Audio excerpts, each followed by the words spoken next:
আজ সারাদিন একটা ছোট্ট ব্লগ নিয়ে এসেছি। সকাল থেকে আমি কি কাজ করলাম সেগুলো নিয়ে একটু ব্লগ নিয়ে এসেছি। আজকে শুক্রবার, হয়তো ছুটির দিন, কিন্তু কারো কারো সময় কিন্তু ছুটির দিন হয় না। আমাদের এই ব্যস্ততার দিন কিন্তু ঠিকই থেকে যায়। চাইলে হয়তো আজকের দিনটা আমি বাইরে যেতে পারতাম, কিন্তু না, আসলে আমি যাইনি। আজকে আমি বাসাটা আমার মতো করে আজকে থেকেছি আর কি। তো আজকে আমি কি কাজ করলাম তার ছোট্ট একটু ভিডিও নিয়ে এসেছি। আসলে সপ্তাহে 2 বার তো লং ভিডিও করতে হয়, না হলে তো মনিটাইজেশন পাই না অনেক সময়। তা আমাদের আসলে প্রতিদিন না পারলেও সপ্তাহে 2টা হচ্ছে লং ভিডিও দেওয়ার উচিত। তা আমার ছেলে আজকে সে জোহরে নামাজ পড়ে আসছিল, দুপুরে ও নামাজ পড়া শেষে তারপর ওর জন্য একটু পোলাও ভাত রান্না করতে হচ্ছিলাম। কারণ গতকালকে আমি অবশ্য মাংসটা রান্না করে রেখেছি, যেহেতু শুক্রবার দিন ব্যস্ততার সময় অনেক থাকে, তাই সময়টা কভার করতে পারবো না দেখে আমি রাতে রান্নাটা শেষ করে নিলাম। এদিকে আমি পোলার চালটা বসিয়ে দিলাম।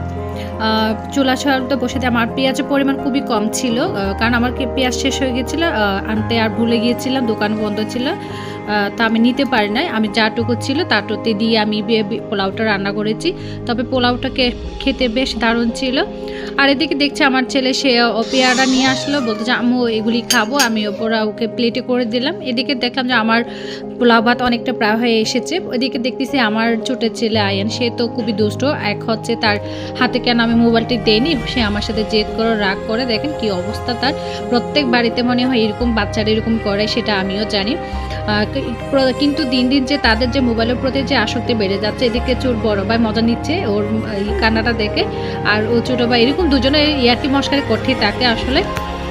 তারপর এরকম ইয়ার্কি করতেছে, আর দুজনে এখন দেখেন কত মিল। এখন 2টা চকলেট নিয়ে দুজনে ভাগাভাগি করে এই জিনিসটা খাচ্ছে, মজা করতেছে।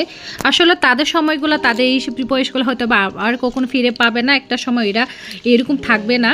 যাই হোক, আমি দুপুরে নামাজ পড়তেই বসেছি। নামাজ পড়া শেষ করে আমি দুপুরে ভাত রান্না হওয়ার পর আমি সালাডটা করে নিলাম, কারণ দুপুরে সালাদ খেতে বেশ ভালো, আর পোলাওর সাথে সালাদ তো বেশ ভালোই যায়। সেরকম এই হলো আমার ছোট্ট ভিডিও। এই যে আমার সালাডটা প্রায় অনেকটা রেডি। এদিকে দুপুরে খাবারের টেবিলটা প্লেটে সাজিয়ে নিচ্ছিলাম। প্রতিটি প্লেট আমি এভাবে সাজিয়ে ওদেরকে খাওয়ানোর চেষ্টা করি। এরপর আমি ওদের খাওয়া দাওয়া শেষ করে দেখেন পরে আয়রন করে নিলাম। এদিকে ওরা দুইজনে আবার খেলতেছে, মজা করতেছে, এইভাবে সময়গুলো যাচ্ছে। আমিও বেশ ওদের সাথে বলছি, কিন্তু ক্যামেরা পেছনে তো অনেক সাউন্ড থাকে, সেই কারণে ওইটা অফ করে দিতে হয়। তো পরে বিকালে দেখতেছি জায়ানা বাবা চলে আসছে, ওদের খাবার দিলাম। এদিকে আমি মাগরিবের নামাজটা শেষ করে কোরআন পড়তে বসলাম।